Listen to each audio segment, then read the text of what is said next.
Hello everyone, welcome to your YouTube channel पढ़ाई mania. और आज हम आपके साथ डिस्कस करेंगे जीआईसी कॉमर्स, जीआईसी लेक्चरर का कॉमर्स का पेपर। तो कल का ये एग्ज़ाम था, कल आपका एग्ज़ाम हुआ था 19 सितंबर 2021 को। पहले मैंने एक वीडियो बनाई थी, लेकिन वीडियो लंबी होने की वजह से बीच में वॉइस जो थी वो रिकॉर्ड नहीं हो पाई थी, जिसकी वजह से अब जो वीडियोज़ हैं वो आपको मैं पार्ट्स में अपलोड करूँगी। तो आप हर पार्ट को ज़रूर देखिएगा और मैं कोशिश करूँगी कि कल तक आपको सारे पार्ट्स मिल जाएं। तो चलिए स्टार्ट करते हैं। आज हम डिस्कस करेंगे 91 से। क्वेश्चन है कि which of the following statement is correct, इनमें से कौन सा स्टेटमेंट सही है। तो आपको ऑप्शन दिया है first, statistics deal with aggregates of facts. Statistics deal करता है फैक्ट्स के एग्रीगेट के साथ, तो ये बिल्कुल राइट ऑप्शन है कि स्टैटिस्टिक्स डील करता है फैक्ट्स के समूह के साथ या एग्रीगेट ऑफ फैक्ट्स के साथ। नेक्स्ट है all facts numerically expressed are statistics. तो ये बिल्कुल ही गलत है कि वो सभी फैक्ट्स जिसको आप न्यूमेरिकली या नंबर के फॉर्म में एक्सप्रेस कर सकते हो वो स्टैटिस्टिक्स हों, ऐसा ज़रूरी नहीं है। क्योंकि एक स्टेटमेंट होती है कि all numbers are not statistics, सभी नंबर्स स्टैटिस्टिक्स नहीं होते हैं, लेकिन बट ऑल स्टैटिस्टिक्स, सभी स्टैटिस्टिक्स जो होंगी ना वो नंबर्स ज़रूर होंगे। तो इसमें आपके लिए इम्पॉर्टेंट है कि सभी नंबर्स स्टैटिस्टिक्स नहीं होते हैं, लेकिन सभी स्टैटिस्टिक्स जो होते हैं ना वो नंबर होते हैं। तो उसी लाइन से, इस लाइन से ही क्या इंटरप्रेट किया गया कि ज़रूरी नहीं है कि सभी फैक्ट्स जिसे हम न्यूमेरिकली एक्सप्रेस करें वो स्टैटिस्टिक्स हों। तो इस वजह से ये रॉन्ग हो गया। इसका राइट ऑप्शन केवल ए है, ओनली वन। नेक्स्ट क्वेश्चन है, आपको करेक्ट सीक्वेंस में लगाना है मैनेजर के फंक्शंस को। ऑप्शन दिए हैं मोटिवेशन, कंट्रोलिंग, ऑर्गेनाइजिंग, प्लानिंग। अगर आपको पता है कि प्लानिंग जो होता है वो फर्स्ट और फॉरमोस्ट फंक्शन होता है मैनेजमेंट का, तो फर्स्ट जहाँ पर, फोर्थ जहाँ पर होगा वो आपका ऑप्शन देखने लायक होगा, बाकी सब एलिमिनेट आप कर सकते हैं। तो आपने दो ऑप्शंस को ऐसे ही एलिमिनेट कर दिया, लेकिन क्वेश्चन हमें इतना आसान थोड़े ना मिलेगा कि सिर्फ एलिमिनेशन से ही काम बन जाए। फिर प्लानिंग के बाद अब देखेंगे कि नेक्स्ट स्टेप क्या होगा। प्लानिंग के बाद आता है ऑर्गेनाइजिंग, या फिर आप ऐसे भी रिमाइंड कर सकते हैं कि प्लानिंग दिया है तो लास्ट फंक्शन क्या होता है, कंट्रोलिंग होता है। कंट्रोलिंग दिया है तो 4 और 2 जहाँ पर बनेगा वो आपका राइट हो जाएगा। तो ऐसे देखा जाए तो सी ऑप्शन आपका राइट है। लेकिन हम आपके साथ पूरा डिस्कस करेंगे। प्लानिंग होगा सबसे पहले, फिर उसके बाद क्या आएगा, ऑर्गेनाइजिंग आएगा, फिर उसके बाद क्या आएगा, मोटिवेशन आएगा। भाई मोटिवेशन यहाँ क्यों आया, क्योंकि डायरेक्टिंग में हम तीन चीज़ों को थोड़ा बहुत पढ़ते हैं, जैसे लीडरशिप के बारे में पढ़ते हैं, मोटिवेशन के बारे में पढ़ते हैं, कम्युनिकेशन के बारे में पढ़ते हैं। तो ये किस में पढ़ते हैं, हम डायरेक्टिंग में पढ़ते हैं। तो प्लानिंग ऑर्गेनाइजिंग के बाद जो आएगा वो स्टाफिंग, फिर डायरेक्टिंग आएगा। तो डायरेक्टिंग के तर्ज पे हमने क्या ले लिया, मोटिवेशन को ले लिया। फिर इसके बाद आपको दिया है कंट्रोलिंग, तो कंट्रोलिंग आ जाएगा आपका लास्ट में। तो इसका जो राइट आपका कोड बनेगा वो बनेगा 4312। तो सी ऑप्शन बिल्कुल राइट है। नेक्स्ट क्वेश्चन की तरफ चलते हैं। आपको दिए गए हैं कोड्स और आपको सही बताना है कोड कौन से होंगे। तो risk bearing theory of profit दी गई है, और आपको इसमें क्या दिया है, बेसिकली थ्योरीज दी हैं प्रॉफिट्स की और आपको बताना है कि क्या सही है। अनसर्टेनिटी थ्योरी ऑफ प्रॉफिट किसने दी है, तो अनसर्टेनिटी थ्योरी ऑफ प्रॉफिट दी है प्रोफेसर नाइट ने। तो डी का हो जाएगा राइट, प्रोफेसर नाइट। और सी इनोवेशन का जहाँ पर भी नाम आ जाए तो वो कौन है, प्रोफेसर स्कम्पीटर है, शम्पीटर। तो सी का हो जाएगा फोर्थ वाला। और डायनेमिक थ्योरी ऑफ प्रॉफिट किसने दी है, तो डायनेमिक थ्योरी ऑफ प्रॉफिट दी है, एक मिनट। तो डायनेमिक थ्योरी वाला राइट ऑप्शन है फर्स्ट, प्रोफेसर क्लार्क। तो बी का हो जाएगा 1। और रिस्क बियरिंग थ्योरी दी है प्रोफेसर हॉले ने। तो इसका राइट ऑप्शन जो बनेगा वो बनेगा D option, 2143। Dynamic theory of profit कहता है इसके अकॉर्डिंग जो आपका प्रॉफिट होगा वो डिफरेंस होता है प्राइस और कॉस्ट ऑफ प्रोडक्शन के बीच में। और रिस्क थ्योरी जो दी है तो प्रॉफिट क्या होता है, प्रॉफिट क्यों मिलता है, क्योंकि जो आप रिस्क रिस्क उठा रहे हो ना, उसका ही रिवार्ड क्या होता है, प्रॉफिट होता है। तो risk bearing theory of profit के अकॉर्डिंग अगर आप रिस्क बियर कर रहे हो तो रिस्क बियर का जो रिवार्ड होगा वो क्या होता है, वो प्रॉफिट होता है। और अनसर्टेनिटी थ्योरी की बात करें तो अनसर्टेनिटी थ्योरी में ये है कि प्रोफेसर नाइट ने दी है, और इसमें प्रॉफिट जो होता है, जो आप नॉन इंश्योरेबल रिस्क बियर कर रहे हो, ऐसी रिस्क जो इंश्योर्ड नहीं है या अनसर्टेनिटीज बियर करते हो, तो प्रॉफिट उसका रिवार्ड होता है। ये अनसर्टेनिटी थ्योरी ऑफ प्रॉफिट में बताया गया है। नेक्स्ट क्वेश्चन है, थ्योरी ऑफ साइंटिफिक मैनेजमेंट किसने दी है? तो थ्योरी ऑफ साइंटिफिक मैनेजमेंट दी है एफ.डब्ल्यू. टेलर ने। और एफ.डब्ल्यू. टेलर को क्या बोला जाता है? एफ.डब्ल्यू. टेलर को कहा जाता है फादर ऑफ साइंटिफिक मैनेजमेंट। ठीक है, तो डी ऑप्शन बिल्कुल राइट है।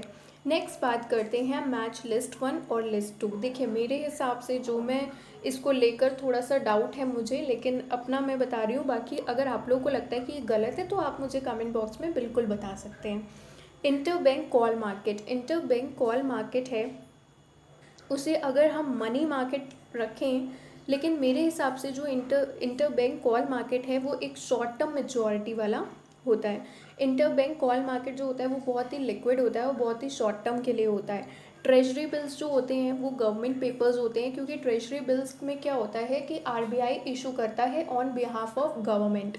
तो मेरे हिसाब से डी का होना चाहिए फोर्थ, और इंटरबैंक का होना चाहिए थर्ड, और कमर्शियल पेपर्स जो होते हैं, कमर्शियल पेपर्स मेरे हिसाब से प्रॉमिसरी नोट और कमर्शियल बिल्स मनी मार्केट। लेकिन मुझे यहाँ पर ये कुछ भी समझ नहीं आया, क्योंकि मनी मार्केट के तो ये सारे ही क्या हैं, इंस्ट्रूमेंट्स हैं। तो इस हिसाब से मेरे हिसाब से जो राइट वन है वो कौन सा है, वो है ए का मैंने बताया था थर्ड वाला, और बी का 2, और सी का फर्स्ट, और डी का फोर्थ। तो टी बिल्स, मुझे लगा कि टी बिल्स में गवर्नमेंट का रोल होता है, तो इस वजह से थोड़ा सा शॉर्ट ही बन रहा है कि इसका राइट ऑप्शन ए होगा। चलिए नेक्स्ट बात करते हैं, आपको डॉक्यूमेंट्स दिए हैं, ऑडिटर प्रिपेयर करता है, आपको एक करेक्ट सीक्वेंस में अरेंज करना है। सबसे पहले बात करते हैं ऑडिट नोटबुक की, ऑडिट प्रोग्राम की, ऑडिट रिपोर्ट और ऑडिट फाइल्स। आपको पता है कि ऑडिटर अपनी रिपोर्ट तैयार करता है, तो ऐसे आप क्या सोच सकते हैं कि ऑडिट रिपोर्ट जो है वो हमारा सबसे लास्ट में होगा, बाकी आप एलिमिनेट कर सकते हैं। तो अब हम देखते हैं बाकी ऑप्शंस को। सबसे पहले हमें क्या बनाना होगा, प्रोग्राम बनाना होगा, क्योंकि ऑडिटर जो होता है वो अपना ऑडिट स्टार्ट करने से पहले एक प्रोग्राम बनाएगा कि उसने कौन कौन सी टेक्निक्स को अपने ऑडिटिंग के दौरान यूज़ करनी है। ये क्या होता है, ये ऑडिट प्रोग्राम होता है। तो ऑडिट प्रोग्राम में कैसे काम करना है, क्या टेक्निक्स यूज़ करनी है, तो ये ऑडिट प्रोग्राम में एक रिटन और एक डिटेल्ड प्लान होता है, ऑडिट प्रोग्राम।